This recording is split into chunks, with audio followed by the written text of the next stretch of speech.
Министерството за внатрешни работи информира јавноста дека во целосната промена на сите документи ќе издава, односно веќе почна со издавање потврди на граѓаните за документите што порано се издадени од Министерството, кои не го содржат новото име на државата – Република Северна Македонија.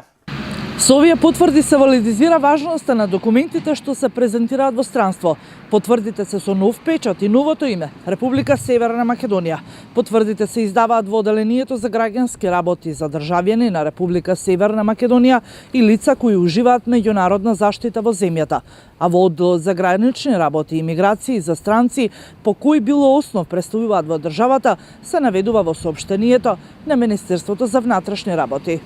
Оваа постапка следува по конечната спогодба за решавање на разликите опишани во резолуцијата на Советот за безбедност на Обединетите нации, што се однесува за престанок на важење на референцијата ФИРОМ, како и уставните измени за новото име на државата Република Северна Македонија, се наведува во конечното соопштение на Министерството за внатрешни работи.